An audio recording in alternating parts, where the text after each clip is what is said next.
This is Abnormal Entertainment. Ladies and gentlemen of the internet. This is Steve's house.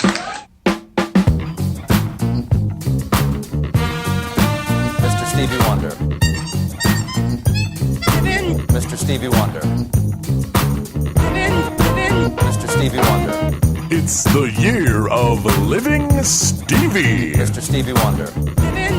Mr. Stevie Wonder. Hey everyone, and welcome to the Year of Living Stevie. I'm your host, Daryl Bean. Happy holiday weekend to you. Those yellow Americans, along with me, here are celebrating Independence Day weekend, 4th of July, exciting stuff, all kinds of fireworks. But hey, you know, you kind of cool it in the neighborhoods a little bit. It's driving the dogs crazy. That's not cool, but it's an exciting, fun weekend. If you're one of our neighbors to the north, happy Canada Day. Hope that everybody's having a nice weekend, maybe spending some time with friends and family and just having a good time relaxing. I know I need to relax. I don't think I know anybody that doesn't need a little bit of relaxation time. I'm pretty sure I don't have any friends that are so chill that you're like, dude, you got to get more intense. You got to get more stressed out. So everybody kind of needs to relax a little bit, I think. So I know I do. So I've been enjoying some relaxation this weekend as well. So this week is a really fun episode, really exciting. I know I'm excited about all the episodes. I don't know, maybe someday you'll download a podcast and it'll start out and I'll be like, yeah, this one's okay, I guess. I don't know, it's all right. But I am genuinely very excited all the time about all the guests that we have on the show, and this is no exception. And it's really kind of special to me because the two people that I'm interviewing are very close friends of mine that I've made music with and hung out with, and they've been a part of my life in some cases for 15 years now, which is super awesome. And it's Adam Labeaux, a singer-songwriter from Ann Arbor, and Sarah Gibson, a cellist, previously from Toledo, Ohio, who has moved up to Ann Arbor and will be working in the Ann Arbor Public Schools as an orchestra director, which is super cool. And they also play music and travel around all over the place, which is pretty cool as well. So we had a great chat. They play some cool songs for you, and I'm really, really happy to provide that to you. So we're going to get to that in just a bit. But a couple of pieces, just sort of cleanup business, if you will. First one, if you would like a Stevie is the Truth sticker, I still have those in stock. They're $3 if you would like to order one. The easiest way to probably do it is to go to the Facebook page, Year of Living Stevie. If you go to facebook.com/Year of Living Stevie, that'll take you to the page, and then there's a button where you can order a sticker. They're $3 delivered to your door. But if you happen to, like live around me or you run into me and you want to just buy one, they're $2 if I don't have to mail them to you. The extra $1 just covers the envelope and the, stamp and what have you. So if you'd like one of those, they're super cool. I have one on my car. I haven't put one on my new car yet, but I will as soon as it's clean enough because I want to make sure it sticks right. My daughter has one on her car. My younger daughter has one on her skateboard. I've handed them out to friends and family, and I give them as gifts to the people who are guests of the show. So you might see them showing up on guitar cases and all that sort of fun stuff. So it's pretty neat to have those. So if you'd like one, I would love to get one to you. So you just need to get in touch either by the Facebook page or heck, you could hit me up on, email me at livingstevie@gmail.com or on the Twitter or whatever, and we'll figure out a way to get one to you and do what we got to do. The second thing I wanted to cover, I totally forgot about it because I didn't really have any responses to it. I'm feeling a little out in the wilderness here a little bit, but I guess that's how it goes sometimes. Maybe the question I asked was a little too hard or something like that. But I did a trivia question a couple of episodes ago, and the trivia question, if you didn't catch it or if you may have forgotten or something, the trivia question was what English rock guitarist was instrumental in helping Stevie develop one of his biggest hits. And I was asking what the name of the song was and who the rock guitarist. I think I said the question better a little earlier. It doesn't really matter. And here's the answer, which actually, if you've been listening to the podcast from episode 1, you had a little bit of a leg up on it because it was actually in podcast 1 with the Social Bandits. And here's the clip. I mean, there is a pattern, but it's cool. That was who wrote that little drum part, at least. Stevie and Jeff Beck in the studio. Oh, really? Superstition. Yeah, Jeff Beck sat down at the drums. Stevie walked into the studio, apparently, the story goes, and said, dude, keep playing that, and jumped on the clav, and they started jamming, and Superstition came out. Yeah. Oh, how about that? So there you go. The answer is Jeff Beck, and the song is Superstition. Pretty cool how amazing musical minds can come together in that way. So that was the answer to the trivia question. I might try another one down the road. Man, that one's a pretty tough one, I'll totally admit. But we'll try another one down the road a little bit just to kind of see how that goes. But of course, we need some responses. Even if they're wrong, it's okay. It's all right. I'm not going to beat anybody up for being wrong. It's fine. So that'll be coming down the road a little bit. So without any further ado, I wanted to get into my interview with my friends Adam Labeaux and Sara Gibson.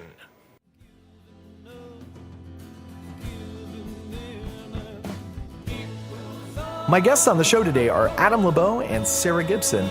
Adam Labeaux has been a fixture in the Michigan music scene for several years, at least 15, if not more, probably more, as a solo artist and as a member of such bands as Perplex, his current band, Adam Labeaux and the Cloud Builders, and then also as a founding member of the Ragbirds.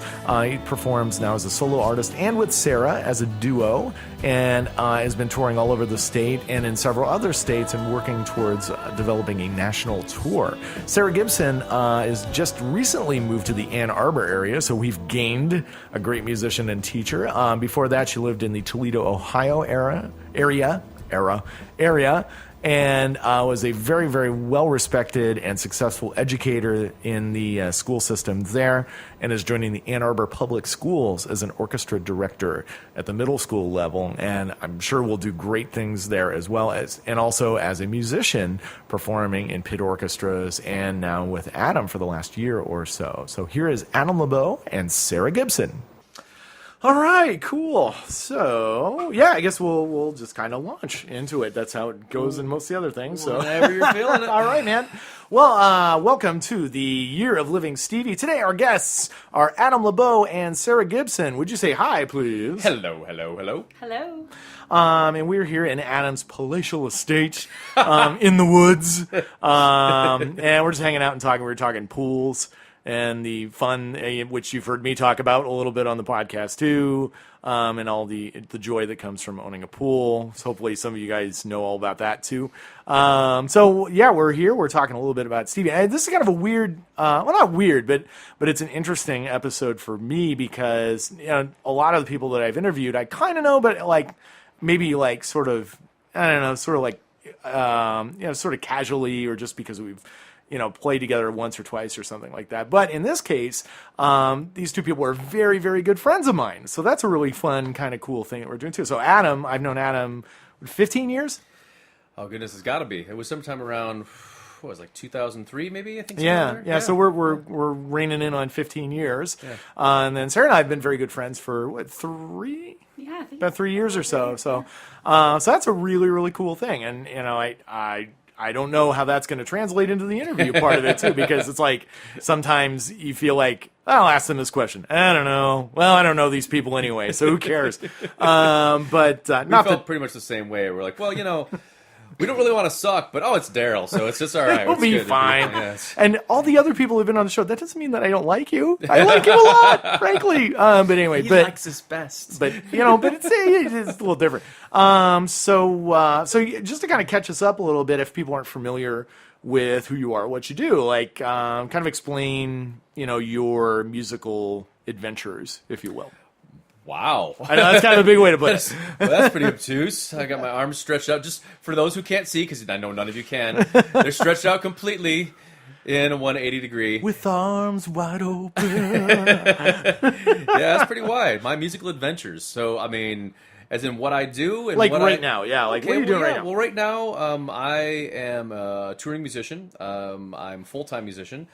I've always described my music as folk rock, soul, funk, a little bit of jazz, and I do a lot of the solo looper guy thing, and that's actually part of how I met Sara, is that I was playing a lot of solo shows, I was recording an album, and she started coming out to my shows as a friend, as somebody we'd work with together.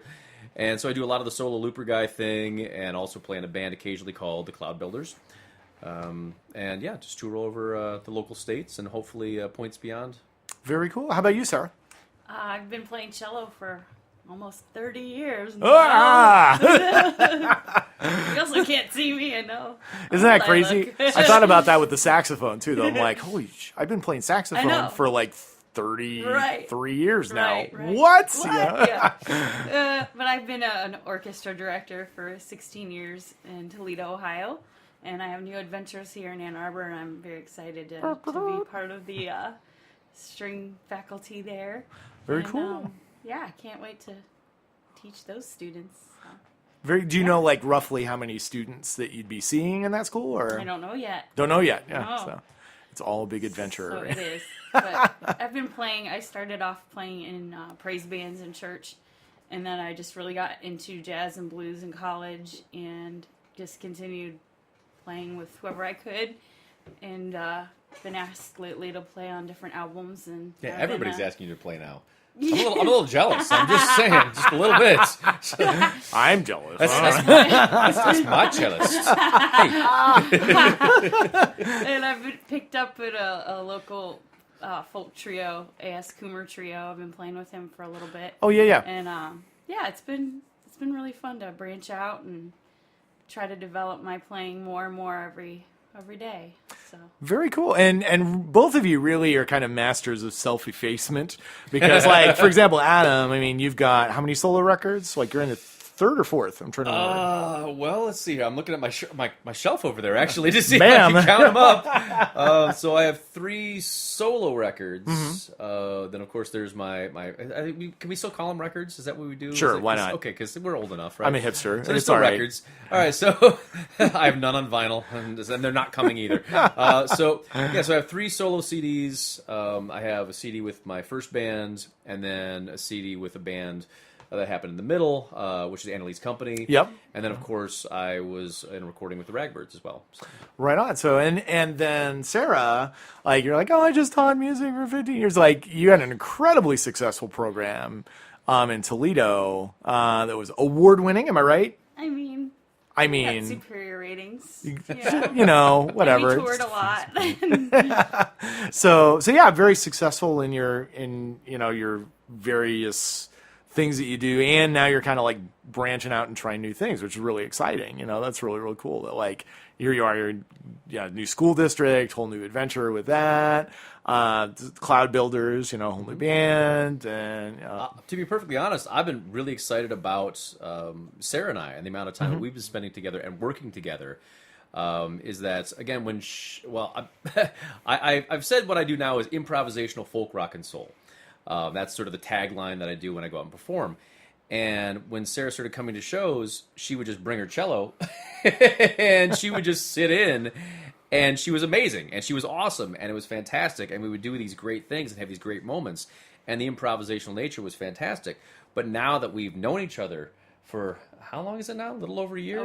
Over a year. And so we've actually had an opportunity periodically to actually work up some things and develop the sound that we're working on together, and I think that's really exciting, especially coming from an acoustic background, to work with an acoustic musician that comes from a completely different school and develop it into something new.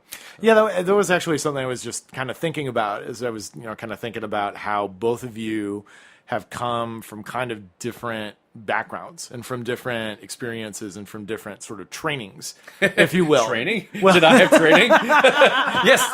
Oh, we're all trained, man. It's a little opposite. You're right. And it's really interesting. It's really fun.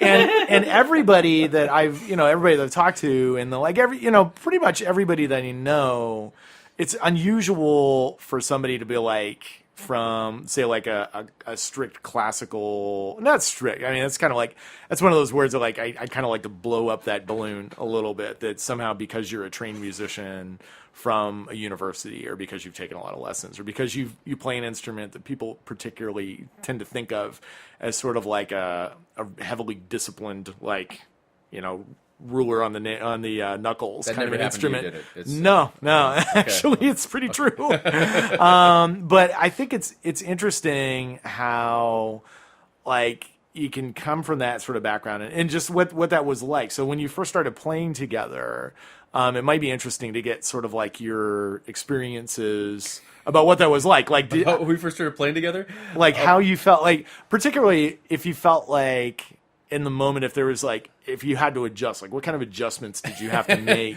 to make that work? You would want to ask Sarah that, because when we first started playing together, it was me playing, and I'm like, well, I'm doing my thing, and you just ride the wave, honey. It's like Marty McFly on a skateboard. Holding onto a truck. If you can hang, great. If not, you just stop playing. Which I still do. There's definitely more listening now. We definitely, it's because, again, we're sort of developing a sound and a performance together. I definitely pay a lot more attention. And in any musical situation, of course, you always want to listen to whomever you're playing with. But that said, yes, in those instances, it was my show, and she was there, and she just, all right, well, knock yourself out. So maybe you want to say a little more about that? Well, I think as we play together, there have been certain songs that I knew or felt more comfortable in playing, and Adam would add them to the set. And it sort of developed into something really cool. And now we've got quite a bit more where we're able to, hey, can you do this? Like, okay, give me 15 minutes and I'll get this lick or figure out. I don't always give her 15 minutes. Is that strict? Really... Do you set your phone or like? No, it's been like, oh, by the way, we're playing this song next. Yeah. Oh, have we played that one together? No, we're playing it anyway. Okay. Well, all right, there we go. But that brings me back to the good old days a year ago. But yeah, I think Adam's independent rhythmic style too makes him unique in any of his own originals and anything that you do. Thank you. And my strength is not rhythm, so I'm really happy when he puts the bass line on the loop, because then I don't have to worry about it. Yeah, that kind of gives you. I can improv and fill in and do cool things elsewhere. So Sure. Yeah. it's fun to find where we fit in. Yeah. Yeah, cool. And then I guess on the converse of that, like the other way I was kind of thinking about it is, and you kind of answered it for Adam, like what sort of things did you learn from each other in that particular context? Like, do you feel like, for example, Adam, there were things that Sarah knew because of her background and experience that you went, oh, I never thought about handling it that way, and that's really interesting. Do more of that, or I want to learn how to do that myself, or vice versa. I think there's always that. I think anytime you work with any new musician, there's always going to be an element of that, but it's less cerebral than that. It's more like, oh, well, like I hear you doing this, and that allows me to play off it in that way. But that's the way that I think. Like I've always been somebody who likes to kind of be in the moments and have an experience, and so it's a lot less thought process going into it, unless of course we are in sort of a rehearsal setting, like maybe preparing for a podcast, like maybe. But like she said, I started thinking about songs that might lend better to what she does and the style of playing that she has, and maybe leaning the set list towards those types of songs. And we have a lot more to learn from each other. We're only really just sort of tapping into that. So You've only just begun. We've only just begun. Yes. I don't know who's a Carpenters fan here. I don't know. I wouldn't know anything about that. So, and you were talking about the rhythmic sensibility. That's like a pretty different sort of world. If before maybe like you've come at it from sort of like an orchestral tradition or a chamber music tradition, where there's rhythm, but it's just handled a little differently, and the accents and stuff are in different places. My trips to West Africa, I have a set of African drums. I learn things, and I can have certain knowledge of feel. But to be a bass player, I'm a cellist. I know what to do with my instrument, but to do the bass playing, I'm not well versed in that. And that's something I'd like to get lessons on, or work with a drummer and this summer and get to know the feel of things and play them on the cello with that, just so I get better at those kind of things. And, cool. Very, very cool.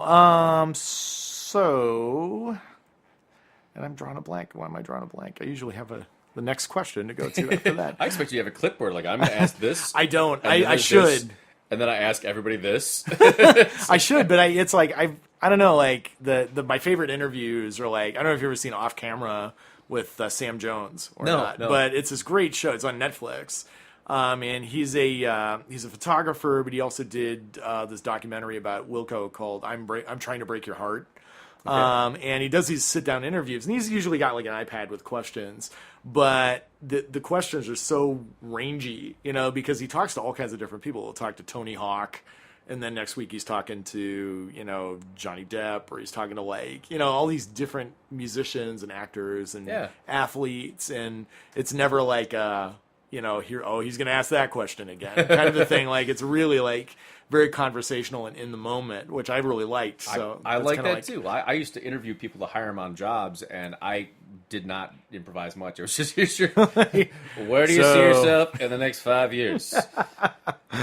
Are you going to try and take my job? What do you feel like your core competencies are? What are your weaknesses? Just in case I need them.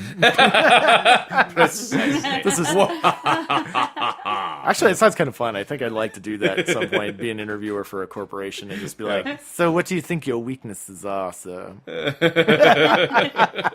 You never know when certain information may become useful. Yes. I guess maybe it would be good to chat a little bit about the singer-songwriter experience, because that's kind of like the sort of facet that I was thinking of when I was trying to think of okay, well, how do we relate Stevie Wonder to what you do? Because I mean, it's like, oh, you can't. There's no way. Well, I mean, there's Stevie, but what facet? The cornerstone. Right. But I think that I don't know if it's something that people maybe don't think about as much. But when you think of the singer-songwriter tradition, and if you say okay, name 5 singer-songwriters, people would typically go to a James Taylor, Paul Simon, sure, who you just saw. Yes, we did. But people kind of go to that wheelhouse, like the dude with a guitar kind of wheelhouse, or Joni Mitchell, so the lady with a guitar, or something like that. But wouldn't necessarily think of somebody like a Stevie Wonder. But yet, Stevie Wonder is this incredibly well-versed, singer-songwriter, that that went through all these different stylistic periods and all that sort of stuff. So maybe to think about this. So I guess maybe the first thing that pops to mind is, going back in the mental Rolodex a little bit.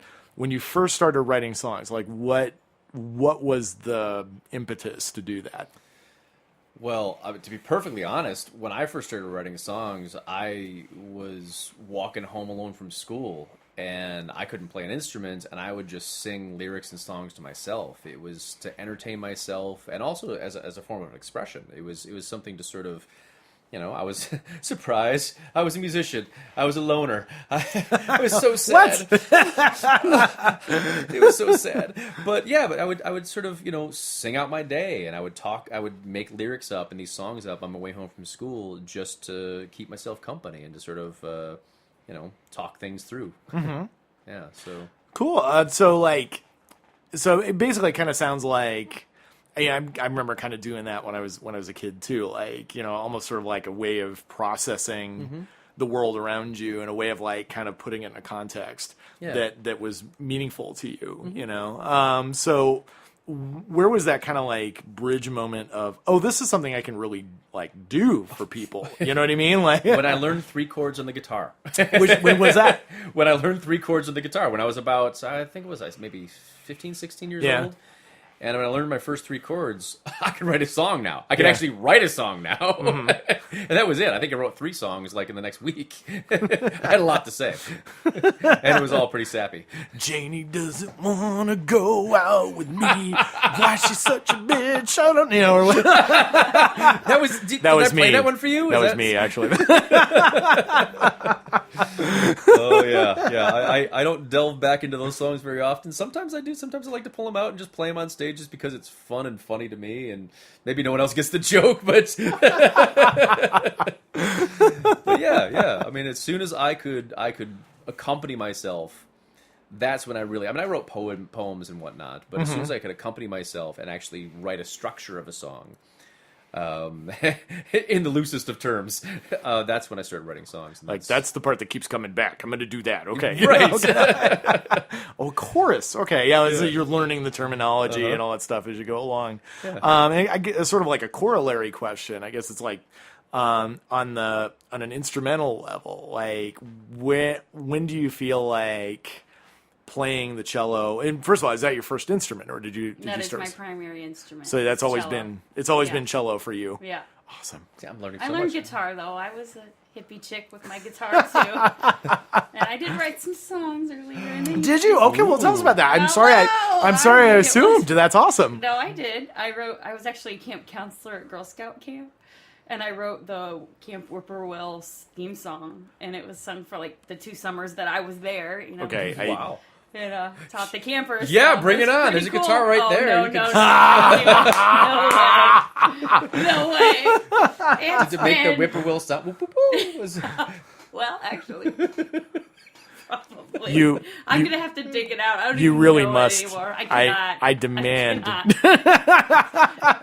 cannot.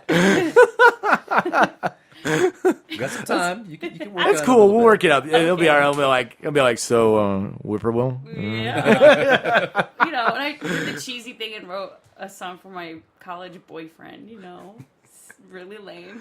But, you know, this is stuff Remember you do. what you just said? Janie was a bitch. Yeah. Uh-huh. Yeah. So it's I don't know like. Tom is a dick. Or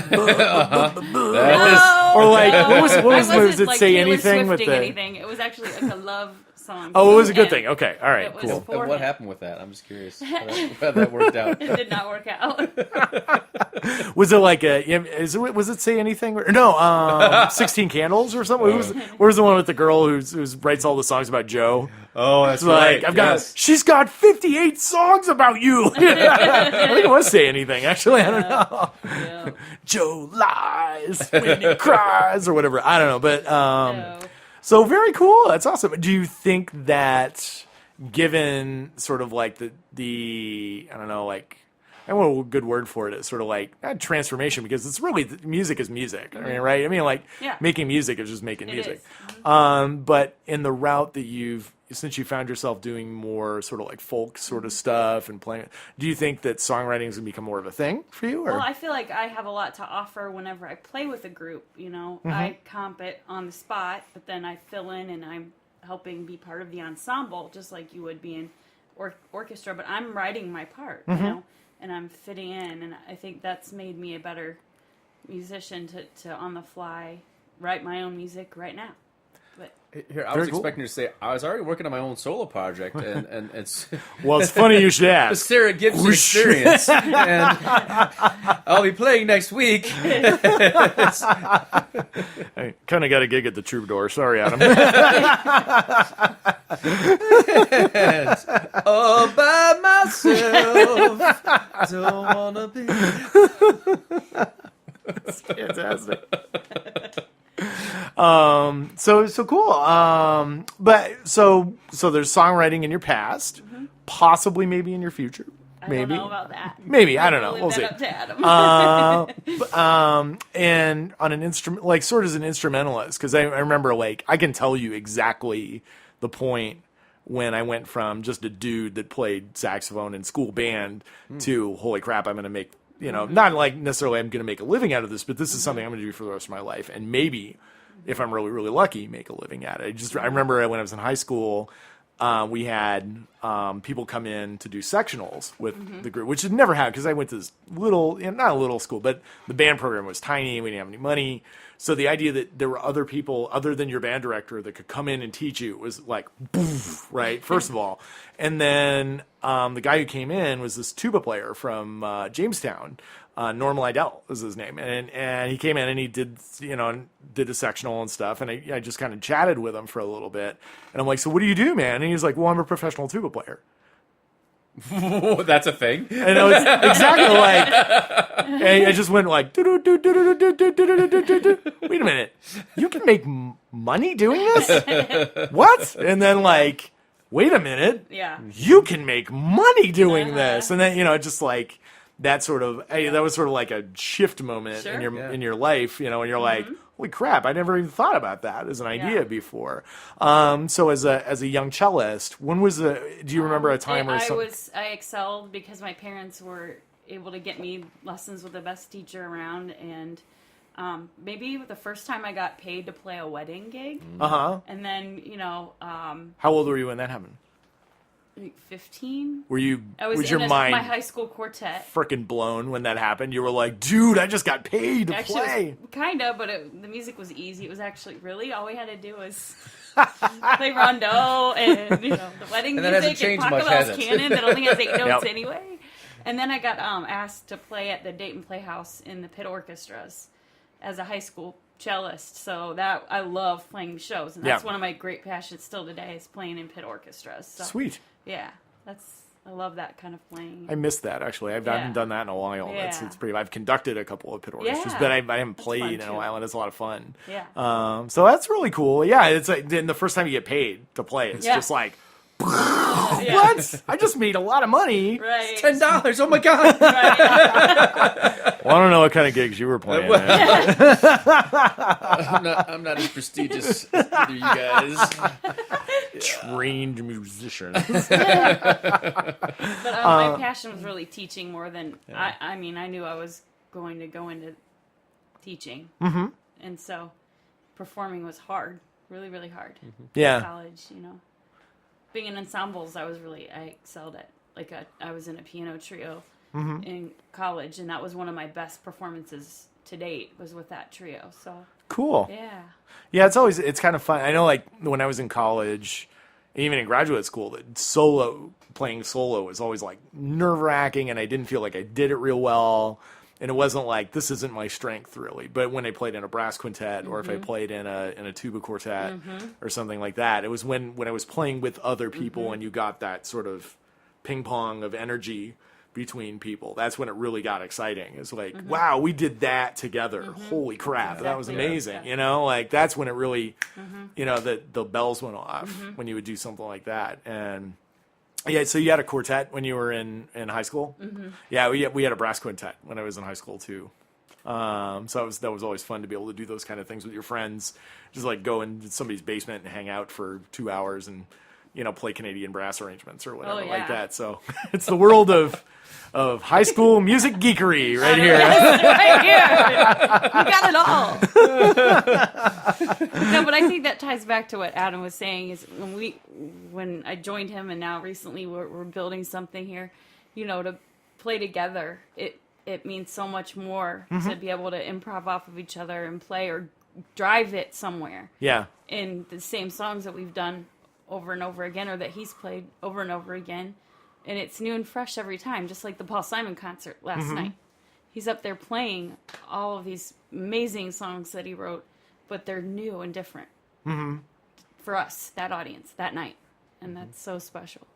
Yeah, that's that constant evolving, and we keep people like that, young, in spite of the fact that we were just talking about that earlier, that he's like 77 or something like that, but he's still like just got this vitality and this, like Paul McCartney's like that too, where he's 75 and he's still going out and just killing it. Scientology, man, it's weird when they replace him with the clones. Yeah, it's weird. You know how that happens. Sort of Donald Sutherland screaming.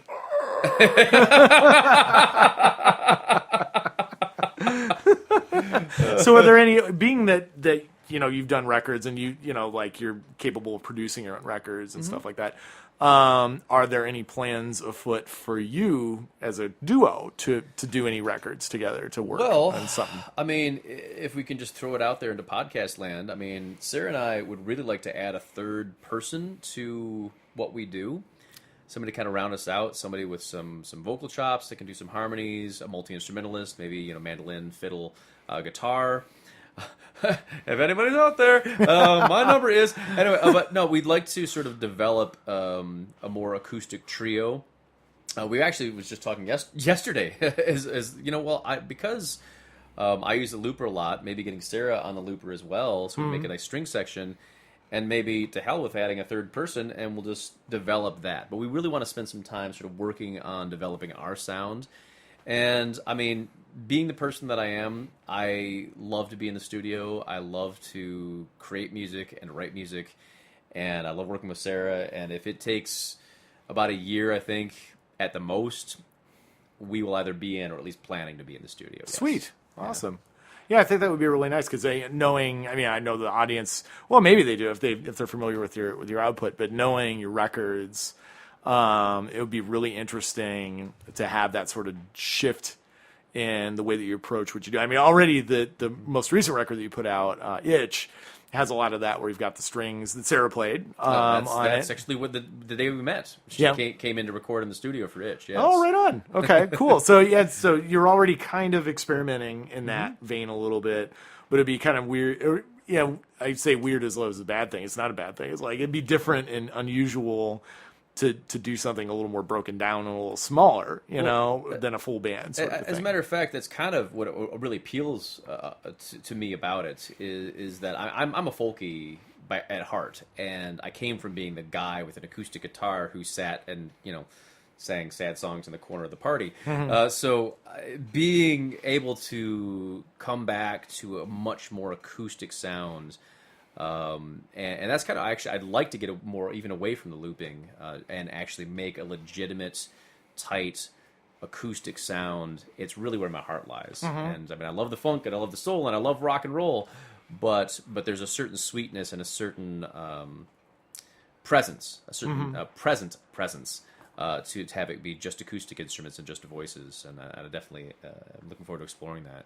Yeah, it's one of the things that we had talked about with Escaping Pavement was how the scene of like sort of folk Americana sort of elements has evolved, and it's like, I guess the thing, I don't know if I said this or if somebody else had said it at some point. I don't even think it was in the podcast, but just the idea that like when you leave the space in the music, it gives people space to really connect with it, whereas a lot of the music that people put out is kind of almost an assault on the senses, and some of it's great and it's really awesome and it's got its place, but it's nice to be able to just kind of luxuriate in a sound a little bit, and that's what makes, if you think about singers like Paul Simon, Simon and Garfunkel, why that's timeless, or we're talking about Glenn Hansard a little bit earlier and the stuff that he does, and Damien Rice and people like that just leave this big wide open field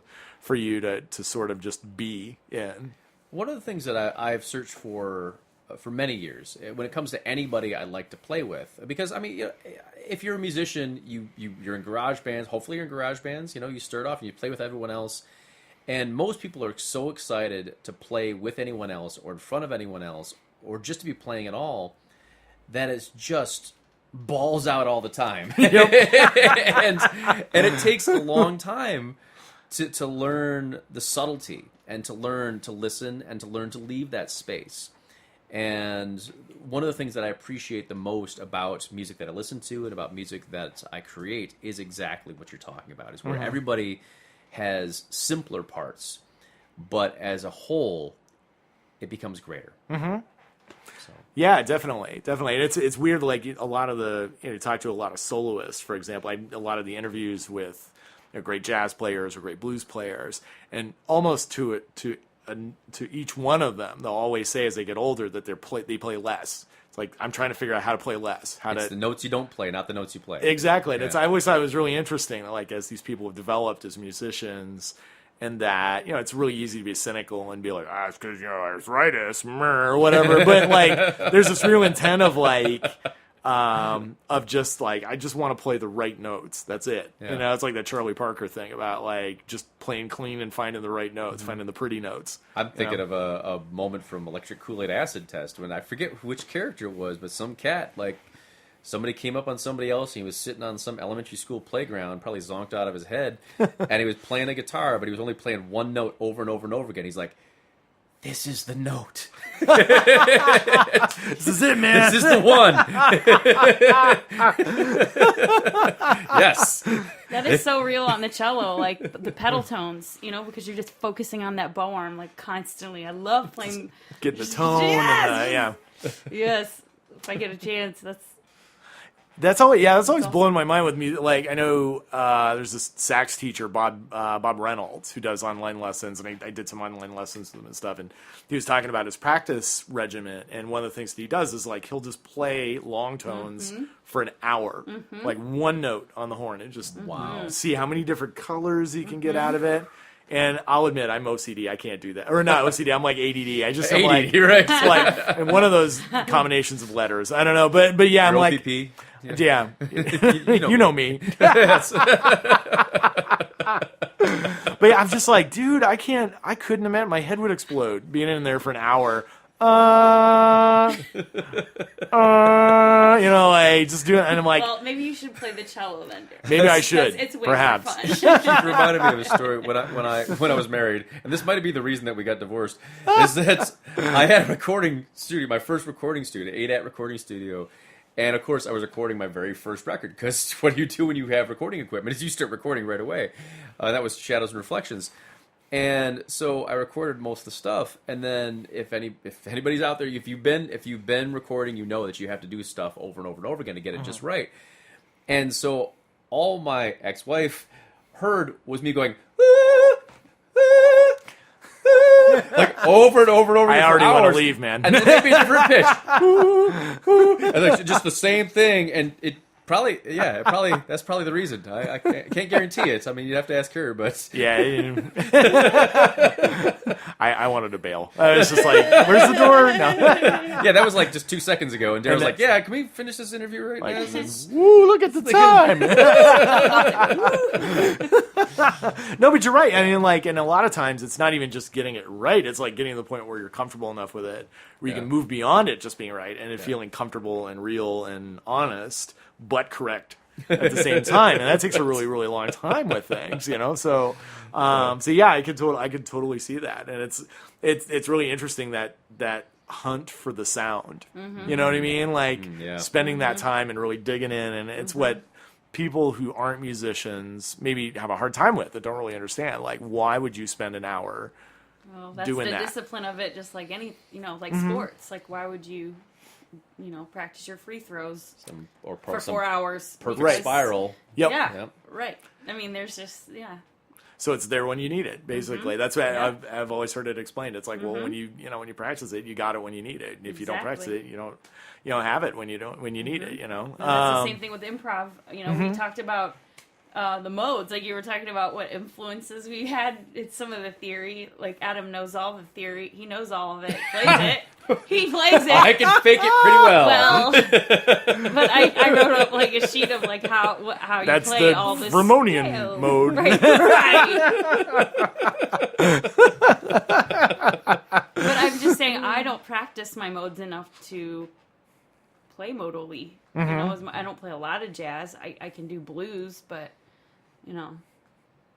Yeah, I actually, it's interesting how, like, if you're aware of it, you're open to it, how these little moments can kind of rock you in a way. Like, I was sitting in with Social Bandits, actually, and maybe I should just rename the podcast "The Year of Living Evan," because Evan Mercer, the keyboard player, keeps popping into life here. Like, he coined the Stevie is the truth thing. Yeah.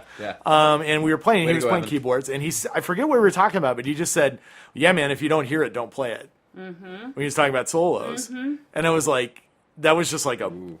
And he's like a 22, 23-year-old. They know everything. I mean, 20-year-olds know everything. He's he's such a deep soul, man. Like, I feel like he's probably on his 18th incarnation or something. I don't know, but like, I just remember like going, wow. And I keep like, every time I play, like that pops back into my head of like, yeah, if you don't hear it, don't play, man. And I'm like, wow. Yeah. Great band, by the way. I really enjoyed that particular podcast, and I've gone out and looked up their stuff since then. I say thank you for them. But yeah, it's just, that was really heavy. Like, I hadn't thought about that in a long time. That whole, like, if you don't hear it, if you're not able to conceive it in your brain, don't try and just throw it out there and see what happens. And I'm like, whoa, heavy duty. And it's really affected how I played for the last month or so. Like, it really just stuck for some reason. So it's really interesting how those sort of like mental things that you go through, or the mental games that you play. I feel like I have soloing Tourette's. I just like, blah, blah, blah, blah, blah, blah, and there's this now, and there's that. Well, come to the Zen of Evan. All right, I'll try. I'll do my best. You don't know him, but he'll still be in your head like, if you don't hear it, don't play it. I didn't hear it. I didn't hear it after I played it. It was there, and I don't know, fingers went there, and my ears aren't attached to my fingers. Sometimes I don't know, like I'm watching, I'm like, wow, that's amazing. What just happened? I did. Okay, I guess I did that just then. Whatever. And that's the whole practice thing too, where like it's like I've known that, but at the same time, like kind of taking it with a grain of salt, I guess, for some reason. Like I've been like, sure, whatever about it a little bit. And then I spent a good chunk of last summer learning this Charlie Parker tune, right? Like, so I was over and over and over and over and over again playing these things. And I was recutting the solo for Ash on your last record. And this lick came out that I realized, like, right after it came out, I'm like, Charlie Parker. That's where I got that from. Like, I'm like, where did I never play stuff like that. Where did that come from? If this were a video, this is when like the ticker would go across the bottom.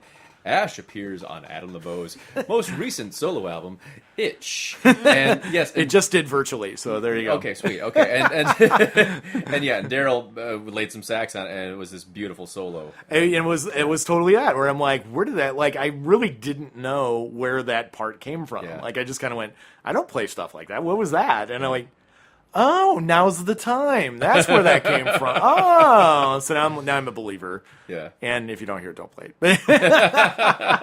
But it's not the year of living Evan. It's the year of living Stevie. Year of living Stevie. So we should talk a little Stevie then. Yeah, so let's do that. so we were just kind of talking about the singer-songwriter kind of experience, and then how, Stevie's songwriting, like, one of the things that I was thinking about is how, when people think singer-songwriter, a lot of times they usually kind of default to like a James Taylor or like dude with a guitar, or Joni Mitchell, so lady with a guitar, or Joan Baez or somebody like that. Like, you would tend to think that sort of wheelhouse when you think singer-songwriter. Yeah. But in fact, anybody that writes songs and sings would be a singer-songwriter, and Stevie Wonder, very much that, obviously. So if you think through, it's kind of on the spot. I didn't have you think about this ahead of time, so I apologize in advance. And if we need to cut time out or something, if you need time to think, it's totally fine. Remember, we improvise. That's what we do now. So it's all good. We're just going to go with it. When you think of some of your favorite Stevie Wonder songs, and I'm just assuming you have favorites because everybody has favorite Stevie Wonder songs. Stevie is the truth. I mean, of course. But when you think of your favorite Stevie Wonder songs, like, what do you think? Like, what about his songwriting appeals to you the most, do you think? It obviously he's always had that voice, but I guess for me growing up as a Michigander, and with my folks who grew up in Detroit, I think that he was that sort of present urban sound, and there was that funkiness and that reality to it. And I don't mean the reality in the lyrics, but I just mean that, like, even me, like when I listen to some of like the classic like middle era Stevie Wonder, I think of the urban city, and I think of like the sweaty Detroit summers, and I feel it, and I hear it, and I smell it, and I taste it, and I think that's what appeals to me the most about his music, is he takes me right there. Like, his sound is that sound, and it's not anything that anybody else but Stevie can do, although a lot of people have tried and still do. And we might do that a little bit later. But yeah, I guess if I were to sort of try to wrap it up in a nutshell, I think that's it for me. Yeah. Cool. How about you, sir? I don't know if I could follow that. My parents did not grow up in Detroit. But I just remember singing the songs with my dad in the car, and just, that funkiness and that groove to it. It's something you can move and something you connect to no matter what. Yeah. I think something cool to relate to, though, like Isn't She Lovely? Or, we're playing My Cherie Amour, is that Michelle Obama loves Stevie Wonder. Like, absolute, like, favorite artist ever. If you'd like to be on the podcast, Michelle. Brock and Michelle. I'd find a space for you. He's played for one of their inaugural balls, and he recently, for his birthday, she surprised him on, I think it was the Jimmy Fallon show or something. And he played My Cherie Amour, but he played it to Michelle Obama, and it was just so sweet. But that's what he is. He's got that connective quality to him that brings you in.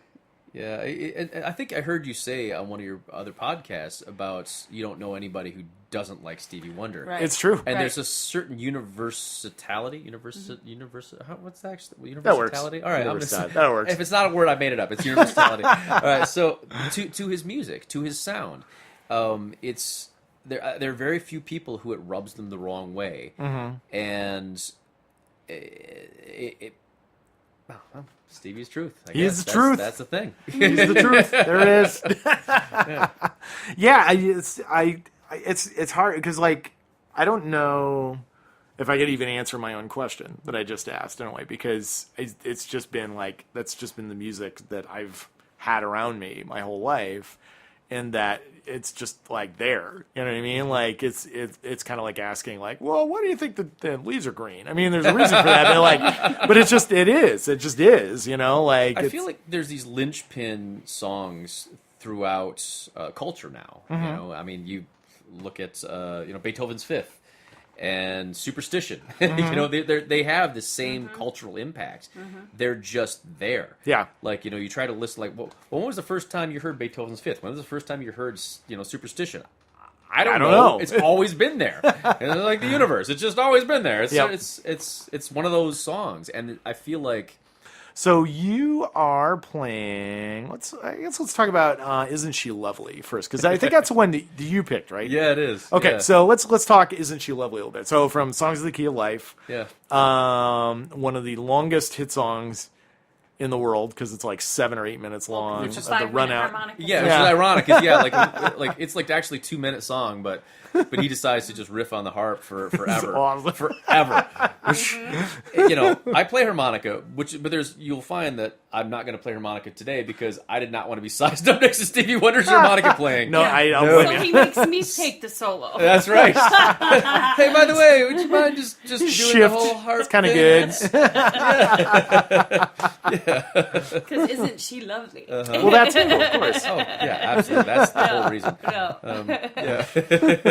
So what out of that song? Because it's like out of a catalog like his, there's like any number of songs that you could pick. What about that song appealed to you? All right. Well, first off, I would say that it's not the most obvious choice, and what I mean by that, so you understand it, is that I would have picked a more obvious choice, but those songs were already taken by other artists on this podcast. Yep. So I had to pick something else, and the first song that came to mind was "Isn't She So Lovely?" Anyway, specifically because I have this memory of this song, and this is a bit of a story. I'm trying to keep it condensed. No, go ahead. Well, all right. So my mother was a hoarder, and Hoarder, by the way. hoarder. Hoarder. Yes, she's not alive anymore, so she can't take offense. But yes, let's enunciate that one more time. Hoarder. Yes, she was a hoarder, and so she would collect things, and she would just amass stuff, and people our age remember video discs, not laser discs, not VHS, but there was the video disc, which was basically a piece of vinyl that had a movie on it.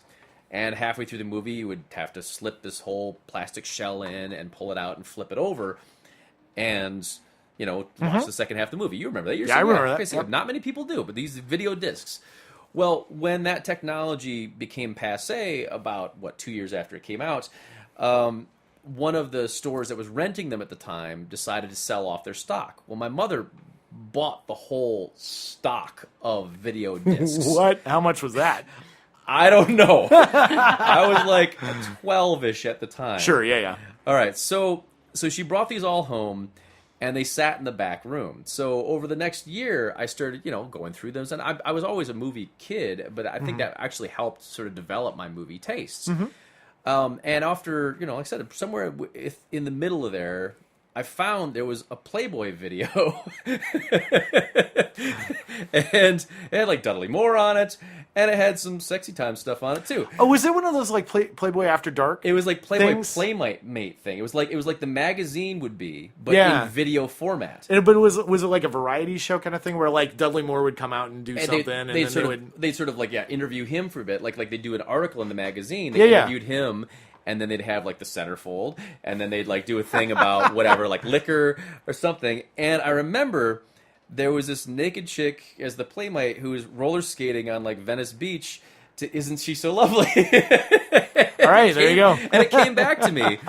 And then, of course, later in life, I love the irony, and I love irony, and I love the irony that they would use that for a salacious movie when it's all about the birth of a child.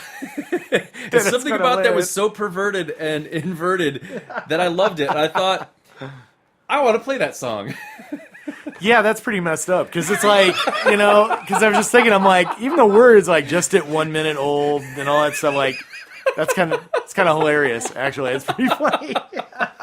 Yeah. So, and also, of all the artists that they could get a song that they wrote and performed all that stuff, Stevie, given his vision and all, wouldn't be offended by that necessarily. That's right, yeah. You know, like, oh, it's just women roller skating. All right, you know, like, I've been fine. You know, it's fine. It's totally fine. yeah. So Sarah, did you have a part in the decision making on the song? I didn't know that story. That's kind of a fantastic story. I thought it was going to be some like profound story about how he has a beautiful daughter, and that it just reminds me of when she was born. Well, it is now. Yeah. Oh, okay. Yeah, that too. Captain Curveball over here.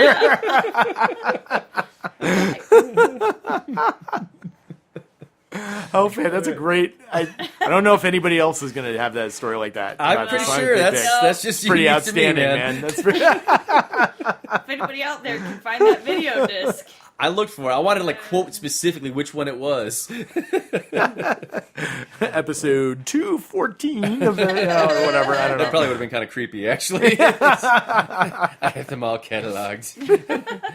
Actually, okay, it's kind of similar funny story. I had a friend in high school that knew like Cinemax movies so well that he had on videotape that he could quote what timer thing. Like, you know, I used to have a 4-digit timer, right, on VCRs, and you're like, go to 3822. That's the moment. That's that's like, you know, boobs or whatever. Like that's dedication, man. That's like, it's like, well, can you fast forward it because I don't really want to touch it. It's like, you know, it's fine. You can do that. It's fine. No, wait. Go ahead. Go to 4717. You know these pretty well, man. Inside and out. You. Okay, so back to Stevie Wonder. Stevie Wonder. Little reverie there off into Cornville a little bit. So I don't even know. I don't have a brain. My brain doesn't work anymore. It's been short-circuited by roller skating naked girls or whatever. I don't know. But anyway, so I'm a guy. What can I say? I don't know. But so given that song, like in pretty much anybody else's hands other than Stevie, like I could see it being hard for it to make it go anywhere. You know what I mean? Like it's the kind of song where like it is this thing and you could do it for 20 minutes and it pretty much doesn't have the curves and the valleys that a lot of songs do. So when you were preparing it, like did you find that was a challenge? And like I'm sure we'll hear how you got over it, but like was that a challenge that you guys faced? No, we just made it 30 seconds and it was fine. Perfect. No, I don't know if I'd say a challenge, but being musicians and being interpreters sometimes, because you know, I in a lot of the shows that we play, we're playing rooms that prefer cover songs, and that makes us interpreters of songs, and we spend a lot of time finding ways that are not even just interesting to the audience, but interesting to us, to keep us engaged. So in a song like this, you hear there's a lot of really great textures going on in that song, and with two acoustic instrumentalists, you have to sort of find ways, not necessarily to make what happened, but ways to nod to those different textures. And we definitely talked about it, and we tried to make things that, again, were interesting for us, and hopefully for you too. 1, 2, 3, 4, 1.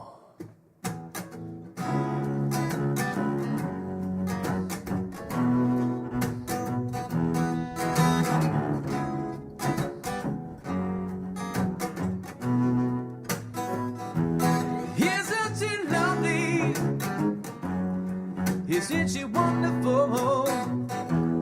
Isn't she precious? Lasting 1 minute old. I never thought the love that we get would make it one so lovely as she. Isn't she darling, made from love? Isn't she pretty? Truly the angel's best. Lord, I'm so happy, you know. Feel like we've been heaven blessed. I can't believe God is done. She's giving life to all. Isn't she darling, made from love?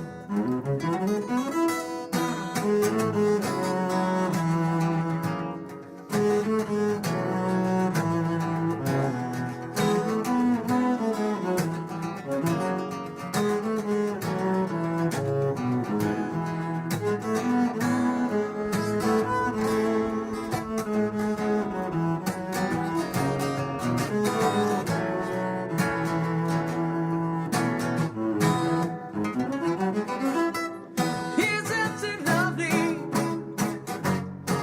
Life and love are all the same. Life is just freedom. That's the meaning of a name. Lord, you could not have been done without you who can see the one. Isn't she lovely, made from love?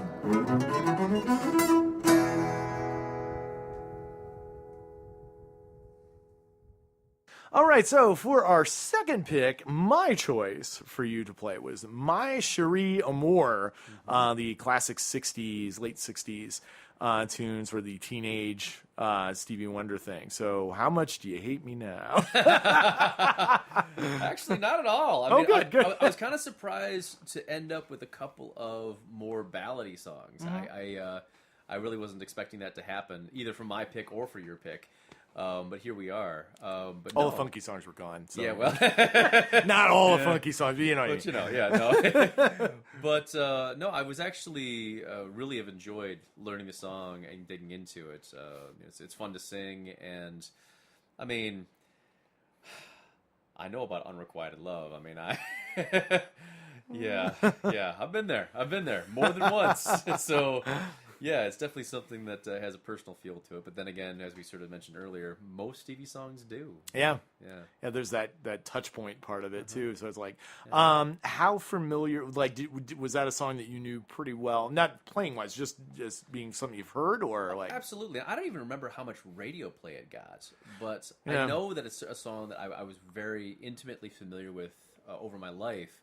But it's funny because I even thought about like, oh, Daryl might ask like, well, how, when did you hear that song and what does it mean to you? And what's funny about it is what keeps coming back to me is that great scene from Almost Famous when it's, I mean, spoiler alert, I guess, for this movie. It's been out for 20 years now. I think spoiler alert's over. Okay. But it's that moment, when she ODs. And he's dancing with her, collapsing in his arms. Oh yeah! And it's this like beautiful culmination of this whole film. I forgot that was in there. And that's the moment, and that keeps coming back to me. And that's one of those like really. I mean, it was a great film, start to finish for me. But that was one of those great moments, the step out moments, and the whole film sort of churns at that point. Yeah, I totally forgot about that. That's right. Yeah. Wow. Yeah, that's heavy. I know, like. Some of those earlier Stevie tunes, like whenever I hear For Once in My Life, for example, I always associate that with my grandparents' house because they had an 8-track player, old, and they had an 8-track player and they had this 8-track of songs of like the 60s and it had like this whole melange of stuff. Maybe that's why I have such a weird like sort of variety of music that I like to listen to because it would go from like Perry Como to Stevie Wonder. Yeah. Like it would just ping pong all over the place. So you like on one hand you'd be listening to, Don't Let the Stars Get in Their Eyes and Break Your Heart. And then like 3 songs later you're listening to For Once in My Life. But that was on that tape. Yeah. And it's like it just burned into my brain from being in there. So every time I hear that song, it like puts me back in my grandparents' house in a way, which is kind of weird. But so that's kind of an interesting thing. How about you, Sarah? Do you have a My Cherie Amour sort of like connection story-ish or something like that? My or mom played the organ in the 70s. Yeah, okay. So Those little parlor organs that have the bossa nova beat. You can put the switch. Yep. And I think she had a lot of organ books with some pop tunes in them, and I'm pretty sure that one was in there. And I don't think she practiced it, but I tried it a little bit, you know. So yeah. Cool. First experience trying to learn a Stevie song. It was hard, wasn't it? I don't know. Yeah, I didn't do well. I I remember just kept turning the page. I'm like, I can't play this one. Nope. Yeah, The Entertainer, or something. I had a saxophone book when I was growing up, and it had Overjoyed in it. Oh. And I was just like, what? What does that even mean, that symbol right there? I'm not sure what that is. Yeah. And that was a mind blower. Yeah, there were just certain artists where I'd go like, nope, not happening, and then move on to But you something listen else. to the song because it's in the book. You want to hear it. Mm-hmm. Yeah. Yeah, cool. So when you were working on it, I mean, like, the Motown arrangement, the original Motown arrangement, kind of lends itself to having bowed strings. Mm-hmm. Not so much guitar necessarily, although there are some guitar parts in it, but it isn't necessarily the first thing you would think of to play on an acoustic guitar. But you do have some. No, I didn't. You did. Yeah, that's what you gave. That's me. True. That's quite true. So it's not the first thing you would think of, like, oh yeah, I can play this on a guitar, but there's also this kind of road. Did you kind of follow that roadmap, or did you take it in any unique I've never directions? Done or any of that in any song that I've ever learned? Nice. Honestly, and Daryl, you've experienced this with me firsthand. Oftentimes, I will learn a song from memory and play it that way, which is totally not the right way. It's like, kind of in my mind, it sounded like this. Now, I did not do that with this song, but basically, I don't follow anybody's roadmap. I learn enough of it to get the basic vibe of the song, and then I like to just sort of make it something that's more mine than, I'm not saying I did that here, but we'll find out in a moment. I guess we'll find out. Yeah. Which pisses off most of the musicians, like the professional musicians I play with. Like, well, it doesn't go like that. Well, it does now. That's why it's called improvisational. I've learned to make peace with it, frankly. But you're not the only one, too. I mean, there's been other groups. Like, I was playing just the two of us with this group. And, there's a part that goes da da da da da da da da da da da, and it's just descending. That great chord progression, right? Yeah. Well, they don't play it like that. And I was like, so I started playing the lick, and then they go to the next chord, and I'm like, it's not right. Okay, well, I guess I'm doing this. So here we are. And it stuck with me so much that I had to go home and learn it. Because I was like, I know that's not right. It's got to be this way. How is it supposed to be? And for the record, Daryl has corrected me a couple of times, and I've accepted, I've acquiesced to do it the right way. We found a common ground. If only America could learn from us. I want that bumper sticker. Maybe that's the next thing. That's what we're doing. If only America could learn from Daryl and Adam. YourLivingStevie.com. Steve's truth. So yeah, cool. Well, we're looking forward to listening to that. But before we do that, one of our things that we do here on this pod, there's not a lot of like common things that we do on this podcast, but one of the things that we do is we hope and wish and pray that maybe Stevie will listen to us and see what's happening. Not just because, wow, it would be cool for Stevie Wonder to listen to us, but really the whole like sort of heart behind the podcast is that we love Stevie, and that's the whole thing. Like after I would kind of explained in other podcasts, but like, we lost Bowie and we lost, all these amazing artists last year, and never having had the opportunity to say thanks or to say, you've really affected me, or you've had this deep impact on me. And it really drove me to go like, well, who are some people that are still with us who deserve that? Like I couldn't do it for David Bowie, but who can I do it for that's here? And it's maybe a pipe dream that would get to him. But I would really think that, it would be a great thing for him to hear that. So that in mind, not that I've stacked the deck heavily or anything like that, but that in mind, if you had, the attention of Mr. Stevie Wonder for a short period of time, What would you want him to hear? What would you like to say to Well, him? let Sarah go first on this one. I think just his talent and knowing that he can go out and influence millions of people.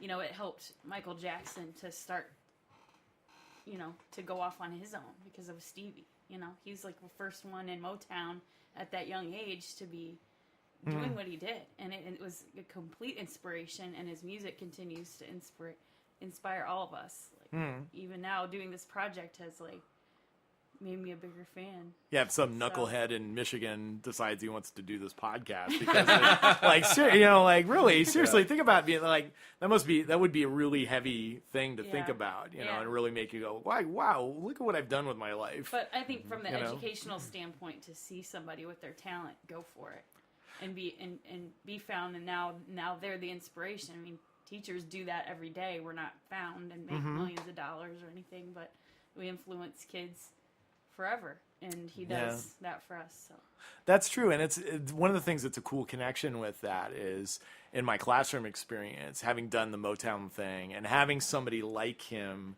that you can put up as like, look at this guy and what he can do, and not have to worry necessarily about, you know, like what kind of influence that he might be. Like, you know, it's difficult, you know, because in a public school setting particularly, but really anytime that you're working with a group of kids, you have to be really sensitive about, you know, what sort of images and what sort of, like, you know, what sort of character somebody is when you present them to them. There's a lot of times when you use popular music and you have to edit the words and you have to like go through all these kind of hoops to make it school friendly and appropriate to use.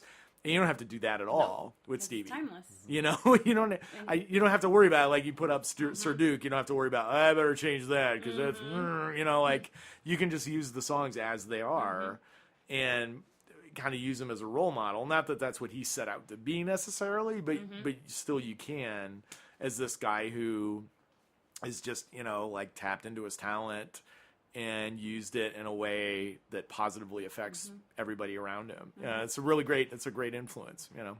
You guys have both hit on pretty much exactly the same things I was going to say. I mean, you know, first off, I'm so grateful for his music. I'm so grateful for what he's brought to the table. I know not only has he influenced me, but he's influenced other people that have influenced me. You know, he's one of those artists.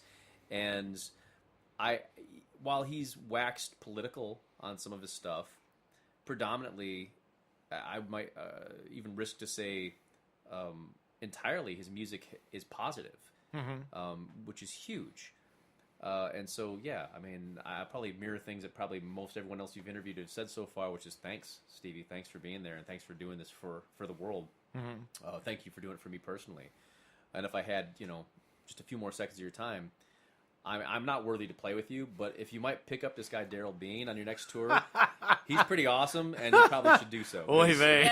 You would be better off. Well, thank you. I appreciate that. It seems like he's doing all right with the band that he's got right now, but it never hurts, right? That's pretty fantastic. He plays saxophone and other things, by the way. And other things. Need a keyboard player? Not really. Keyboard. You don't need a keyboard player, really. You can just sit out and sing it, man. It's my favorite thing, actually, it made me laugh so hard because he's the only guy that could probably pull this off and actually, like, I was watching this product demo with Greg Fillinganes. Yeah. And it was this like vintage keys thing, and he's just shredding through all these songs, and half of them he's played on the original recordings. Because I was listening, I'm like, man, he really nailed the feel on that. I'm like, of course he did. He's on the record. What am I talking about? But he started playing Contusion from Songs in Key of Life. He's just sitting there, and he's like, and he goes, I played that on the record because Stevie couldn't. And I'm like, okay, take some balls to talk shit about Stevie. Yeah. And Stevie would go, yeah, you're right. I could. Because he was like his music director for a really long time. I don't know if he played on the most recent tour, like on the Songs of the Key of Life tour, but I know he's worked like a ton with him. So, you know, it's one of those things where I could just be like, I could hear him saying that and Stevie being like, Well, you right. So it was great. I'm like, that's maybe the only man on the face of the earth that can talk smack about Stevie and get away with it. It's all right. And for that, we owe you a debt of gratitude, Greg Gaines. Well, great. Well, thank you so much for being on the podcast. Oh, it's been a real pleasure. And we're going to finish it up by hearing some My Cherie Amour. All right. La da da da do, la da da do, la da da do, la da da do. My Cherie Amour, lovely as a summer's day. My Cherie Amour, distant as a Milky Way. My Cherie Amour, pretty little one that I adore. You're the only one my heart beats for. How I wish you were mine. In a cafe, sometimes in a crowded street, I can dig at you, but you never notice me. My Cherie Amour, won't you tell me how you could ignore that behind the stint of smile I bore? How I wish you were mine. La da da da do, la da da do, la da da do, la da. Maybe someday you see my face among the crowd. Maybe someday I'll share you lead a distant cloud. My Cherie Amour, pretty little one that I adore. You're the only one my heart beats for. How I wish you were mine. La da da do, la da do, la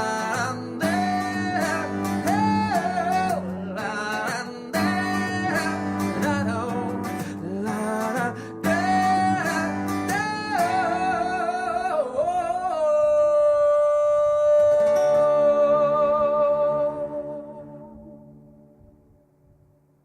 And that's our show today. Thank you so much to our friends Adam and Sara for being on the show. It was great to talk to them and to hear the songs. And then some things that you might want to be aware of that you might want to take advantage of that have to do with Adam and Sara. First of all, you could visit Adam's website at adamlabeaux.com. Spelling of that will be on the show page.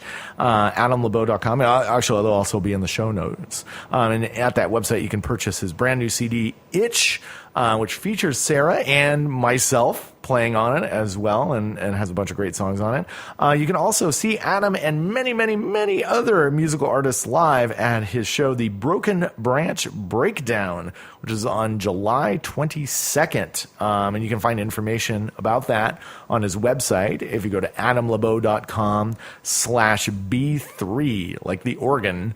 You can find some information about that show on his website. In 2 weeks, I'll be featuring an interview and performances from one of my favorite musicians. I'm really looking forward to meeting him, a Michigan keyboardist named Jim Alfredson. And if you've been familiar with the jazz scene in Michigan, you probably know Jim's name already. He's a member of the jazz organ trio Organissimo, but has also ventured into lots of different styles of music. Prog, he's a big prog keyboard player. And writes for Keyboard Magazine and has done a bunch of really, really great stuff. And I'm really looking forward to sitting down and talking to Jim and talking about what he's up to and his connection with Stevie Wonder as well, and find out some stuff about that. So that's in 2 weeks. If you're interested in keeping up with the show, you can find us on Facebook at facebook.com/Year of Living Stevie. You can find out information about the show there and kind of keep up with the schedule, what we have going on. You could also follow us on Twitter at Living Stevie is our handle there.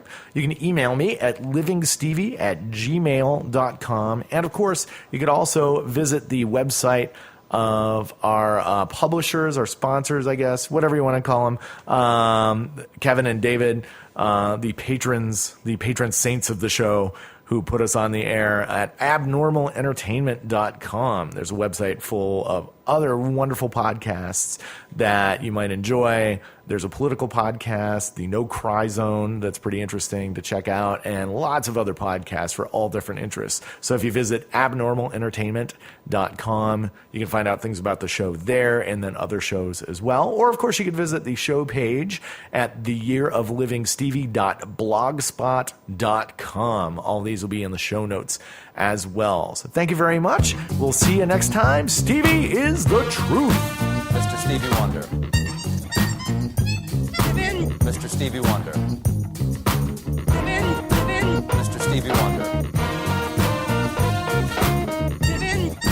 Mr. Stevie Wonder. Head to abnormalentertainment.com for all of our podcasts and blogs. Go to cinemaheadcheese.com for our movie reviews and news. Don't forget our YouTube channels, Abnormal Podcast and Cinema Head Cheese. Get us on Twitter at Abnormal Podcast, and find all of our shows and Abnormal Entertainment on Facebook. You've been listening to the Abnormal Entertainment Network.